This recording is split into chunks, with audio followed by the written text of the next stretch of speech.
Hello, Face Crew. How's it going? I'm going to give it a second for a couple people to pop on, because today I want to share with you how I get past the business owner blues. It is actually a real thing. It is. So when you jump on, say hey, let me know you're here, because in a second what I'm going to do is I'm going to swipe and get rid of the comments, because I found that that really helps when I present, because I try to read the comments and present at the same time, and I get distracted and it's just doesn't work sometimes. So I'm going to swipe the comments to the side. And if you're catching this on the replay, hey, how's it going? All right, I'm coming to you guys tonight once again to talk about how to get rid of the business owner blues. So business owner blues can be caused by a lot of things. It could be you've set goals for your business and you don't think you're going to reach them. You've set income goals or recruiting goals, or it could be stuff going on with the family, husband, kids, parents, wife. That can give you the blues, especially this time of month. And this is the time of month when I usually get them. It's towards the end of the month, and I kind of get a little panicky about where I stand in the business. So you can get the blues from not having enough time or poor time management, and it just seems like everything is just you're just all over the place. You can also get them from the household management, bills, chores, and things like that. Those kind of things will give you the blues, and they're called the business owner blues. Hold on one second. Let me check to make sure that we got it going on here live. I'm sorry, I should have did this at first. Okay, here comes a couple of people, but it looks like they're off and on. Hopefully I have a good connection. So let's see. Okay, there I am. All right. So, number one, first thing to do to beat the business owner blues is stop and take some deep breaths, okay? Breathe in, breathe out. You got to stop, because once everything starts to get all frazzled, you can't really have clear thoughts through that. So you got to stop, take a couple of deep breaths, right? Settle down and pick 2 things to do. 2 things. 1 and 2. And what you want to do is you want to pick those 2 that are the most important, that are the highest priority right now. Do those 2 things until they are done. Finish them. Whether it is email your customers, or follow up with customers, or set your goals for next month, or make a menu for next month's dinners. Whatever it is, whether it's business or home, whatever the priorities are, do those 2 things, finish them, and then pick 2 more things and finish them. You have to take this elephant, this huge elephant, and take a bite at a time. 1 bite at a time. Or else you'll just be flustered, forever. Because I can think of a million things right now that I need to do. And if I don't pick 1 or 2 to do and complete, I'll have a million half-done, unfinished things. And so that's still going to drive me insane. Pick 2 things, put them in priority order, and do them. You are not Superwoman. I know we think we are, and sometimes I think I am, but you're just not. So when you pick those 2 things to do, also shut down Facebook, shut down your email, turn off your phone if it doesn't take you using Facebook or email, and concentrate on doing those 2 things. And Kat and Candace Shepherd have some great videos that they put in here within the past couple of weeks about putting systems into place and time management. This is a business, and you can get completely frazzled if you don't start putting some systems into place. Like, say, for instance, for my job, I know that on Tuesdays and Thursdays before 1 o'clock, I have to get a shipment out. Every Tuesday, every Thursday, my boss doesn't have to call me and say, did you get the shipments out? No, he doesn't, because it's my job to get the shipments out.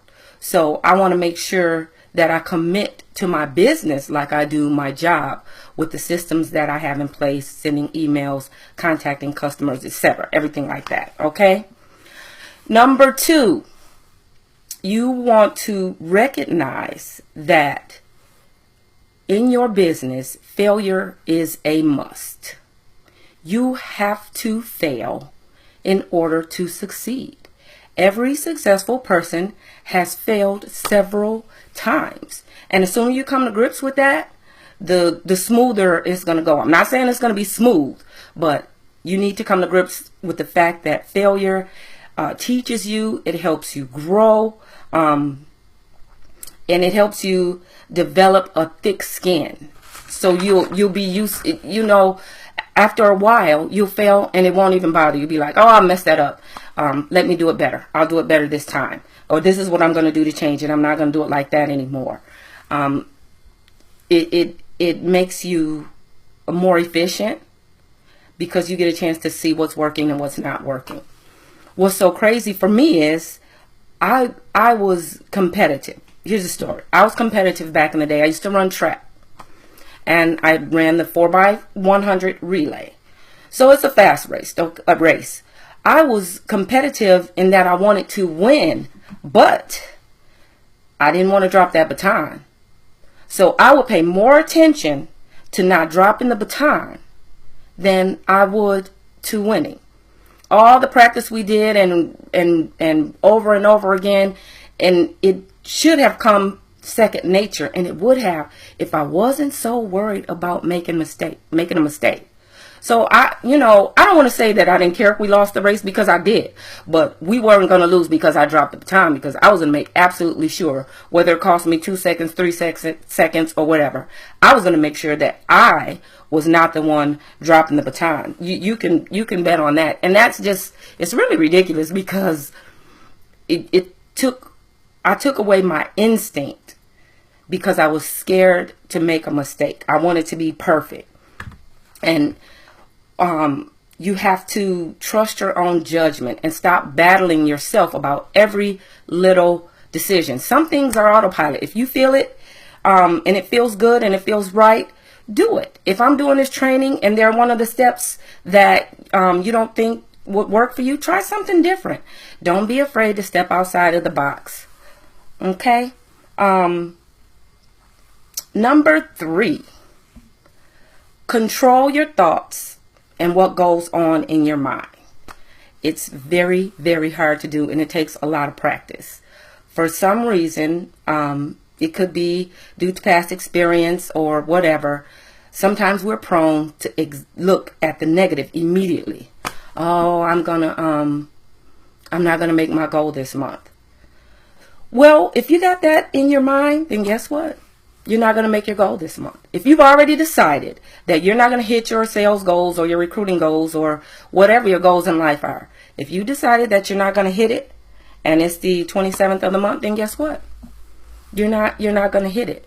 So you have to make sure that any negative thoughts, any thoughts of failure, you immediately counteract that with a positive thought. Use post-it notes, put post-it notes. I have post-it notes up around positive affirmations. It may sound corny to some, but it works. You have to keep the negativity out of your mind. And what you have to keep in your mind is positivity while you're doing what you're doing. And know that you deserve success. You deserve success. And it's no question about it. And you just gotta push through. If you have a negative thought, cancel it, and recommit to your business, because you can do it. You're just like, and nobody is better than the other person. They might have different skills or better skills, but just because you don't have the same skill set as somebody else doesn't mean that you can't develop them and get to the top. Okay? So you just got to keep pushing. Number 4, and this is a biggie for me. Learn to delegate in every aspect of your life. Not only your business, but your household. If the kids can fold the clothes, let them fold the clothes and put them away. That'll give you more time to devote to your business. If your husband can go to the grocery store, let him go to the grocery store. So what the last time he forgot something off the list or whatever? It doesn't matter. If your parents can take the kids for a couple hours a week, that's great. Allow people to help you. Talk to them and let them know, especially the household family. Let them know, look, hey, mommy is trying to be successful at this business. When I do, we're all going to be a lot better off. But I'm going to need you guys to work with me, and we got to work as a team. And you can come up with systems in that. Point systems, especially for the little kids. They love to be rewarded for what they do. So let them ball up the clothes and stuff them in the drawers. And so what if they're wrinkled when they get them out? That's okay. Right now, you're trying to concentrate on growing your business. And if you do it properly, then down the line, you'll have time to do the things. Not that anybody wants to be folding clothes, but, you'll have more time once you get to a certain point to do things that need to be done. But right now, you want to devote as much time as you can to your business. And the only way you can do that is by delegating some of the responsibilities. As far as your business, if you can, I said before, put some systems into place. If you could get a virtual assistant, that would be great. You have to look at the costs. Fiverr, Fiverr.com has loads of, you can get a website, you can get logos, you can get a whole bunch of stuff for $5, $10, $20. So that's a good resource that I use when I need some help and I don't have time to do it. You can use Fiverr. So make sure you take advantage of the systems that some of the leaders talk about in the lives here on the Face Crew, and it'll really help your business. And the last one is exercise and meditate or pray or journal daily, whatever works for you. I have watched a lot of very, very successful people on TV or YouTube, watch the interviews, and almost all of them say that they exercise every day and do some form of meditation or journaling every day. And why not? I mean, they're already successful, so why not just follow in their footsteps and do what they do? Exercise helps you relieve stress, and we know in business there can be a lot of stress. So getting in some exercise daily and some meditation can help get rid of some of that stress, and you can you get more clarity. You think clearer, and it just feels like a burden has been lifted. And when you get rid of some of that stress, because it gets bottled up. I mean, stress is real. It's real, and it makes your muscles tight, and it clouds your judgment, in my opinion. A lot of stress clouds your judgment. So you can't think you can't think straight when you're all stressed out. Journaling. I've been journaling only for a few days now. I've always wanted to do it, but I've been journaling for a few days. And what I've noticed right off the bat is when I write in my journal, I do what I like and what I'm grateful for, what I like that I'm doing. And I also do a section of what I like that I'm not doing and what I can do better. And what it has done is allowed me to keep it really real, 100 with myself about what I'm doing and what I'm not doing by writing it down. And I read it over. I'm like, okay, because you got to keep it real with yourself. If you can't keep it real with yourself, then things aren't going to work out. You got to see yourself for what it truly is. I have some things that I could work a little bit harder on. I put it in a journal, write it down, and then I revisit it when I think I've made progress, or if I need to make more progress. But journaling really is helping me be more self-aware. And then when I do it, I start the day off clean and fresh, and feeling like I can take on the stresses of the day. All right. So those were the 5. Let's see. Stop and take a deep breath was number 1. Recognize that failure is going to make you great was number 2. Number 3, control your thoughts. Number 4, learn to delegate. And number 5, exercise, meditate, pray daily, or journal. Whatever is going to help you have more clarity and be more self-aware. Okay, so I just wanted to come on and share that information with you ladies. It is the end of the month. I'm wishing you ladies all a very, very finish strong. Recognize that this is an opportunity and you're here for a reason. You have the opportunity to do great things. So do it. Go ahead, push yourself, take advantage of this opportunity, because everybody is not going to. But since you have decided to make the leap, go ahead and give it 100%. Okay? Have a great end of the month. Talk to you ladies. Oh, let me check the